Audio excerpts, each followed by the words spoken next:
welcome to the presentation of LH Home Designers TV. This time, gusto namon mag-share sa inyo sang ideya kag mga dugang pagid nga information regarding sa pagbasa o kunang paggamit sang ruler para sa pagdrawing sa mga house planning tasks. Aton pag-istoryahan ang parte sa ruler, mga systems of measurement, kag kung paano basahon ang graduation o kung ang mga kurit-kurit sa ruler para nga maka-indicate sang takos o kung maka-mark out sang takos sa imong ginadrawing. So kung ginabudlayan ikaw sa paggamit sa imong ruler, especially na gid sa pagtakos kay gaubra ikaw sang mga plano sa imong balay, I believe this presentation is surely for you. So bear with us.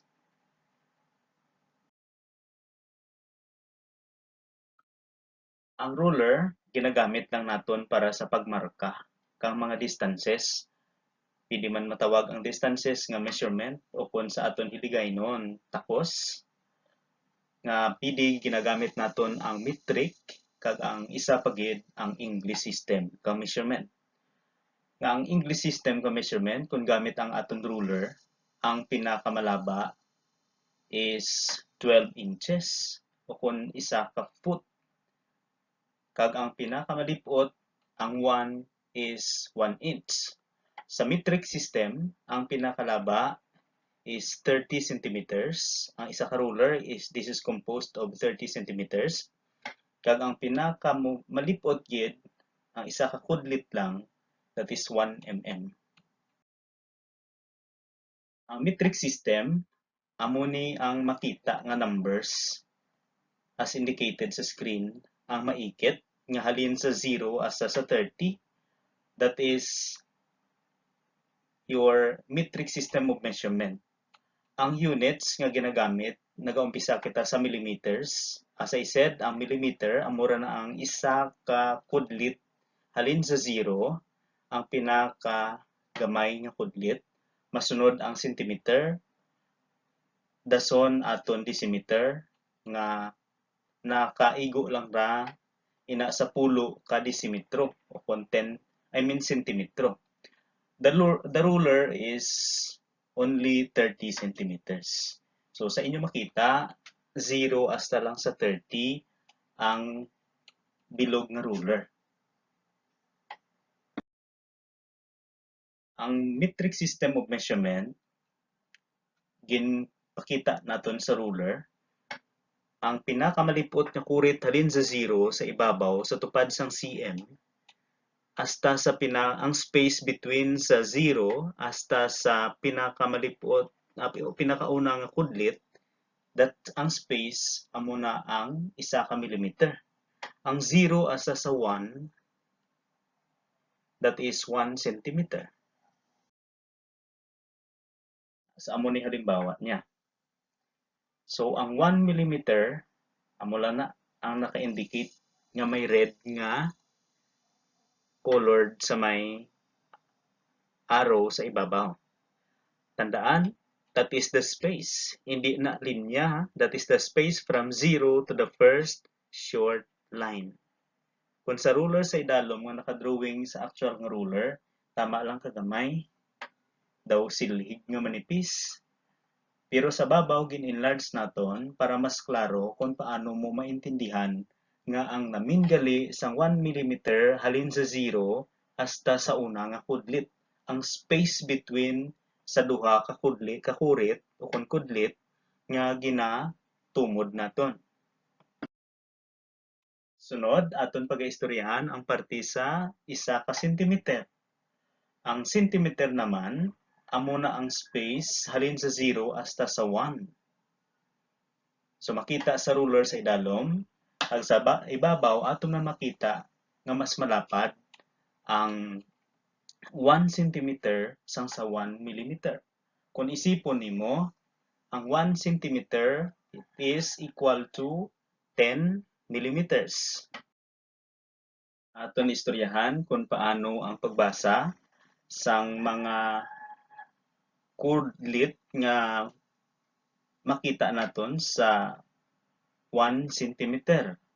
So kung isipon naton ang 1 centimeter halin sa 0 hasta sa 1 may 10 ka mga spaces. So ang 10 ka mga spaces amo ina ang nagapakita sa mga distansya nga basihan naton kung paano basahon. Halin sa 0 hasta sa unang nga kudlit ang pagbasa 0.1. Halin sa 0 hasta sa ikaduha nga kudlit ang pagbasa 0.2. Halin sa 0 hasta sa ikatatlo nga kudlit ang pagbasa 3 or 0.3. And then halin sa 0 hasta sa 4 ang pagbasa 0.4. Halin sa 0 hasta sa 0.5, halin sa hasta sa 5 diri sa tunga o kung sa ikalima nga kudlit is 0.5. Halin sa 0 hasta sa ika-6 is 0.6 and so on. Halin sa 0 pakadto sa 1 ang pagbasa 1 cm. So paano ang pagbasa kung masobra na sa 1? Ang pagbasa sa mga takos kung ang aton kinatakos nga object masobra na sa 1 cm amo ini. Halimbawa, kung ang ginatakos mo halin sa 0 hasta na sa tunga-tunga sang 1 and 2 sa sining linya nga mas malaba, ang distansya kinatawag naton nga 1.5 centimeters because that is the space from 0 to 1.5. Halimbawa, paano kung ang distansya nga ginapangita mo diri man sa tunga-tunga sang 3 kag sa 2 kag 3. So ang pagbasa halin sa 0 hasta sa tunga-tunga sang 2 kag 3 that is 2.5. So tandaan, ang tanan nga mga nakaplastar nga direkta nga takos nga maigo sa tunga-tunga sa mga numbers, ang pagbasa sina ang number dugang ang 0.5. So halimbawa sa akon gin-point, ang pagbasa sini 7.5. Ang ini naman sa punta, ang pagbasa is 10.5. So paano kung ang pagbasa mo hindi mapaigo sa 0.5? So as studied earlier, ang aton nga pagbasa sa kada kurit o kung kada kudlit halin sa puno, una, ang pinakaunang kudlit ang pagbasa is 0.1. Sunod 0.2, 0.3, 0.4 kag 0.5 ang pinakatunga-tunga. Sunod 0.6, 0.7, 0.8 kag ang last is 0.9. So amo man ina ang matabo nga pagbasa diri sa iban nga bahin sang centimeters, naglain lang ang mga base number. So halin sa puno ang pagbasa mo 0.1 lang, 0.2. Kung halin ka naman diri sa kung ang takos mo nakadangat na, nakalampas na sa 1, tapos diri ka dampi sa may 0.5 pero nakaigo sa ikaapat lang nga kurit, so ang pagbasa mo halin sa 0 hasta sa diri nga porsyon is 1.4. So what about kung diri lang hasta? Ang imo takos nga ginatakos nakadangat sa 3 pero naglabaw sang duha ka kudlit. So halin sa 0 hasta sa diri nga ikaduha nga kudlit after sang 3 ang pagbasa is 3.2.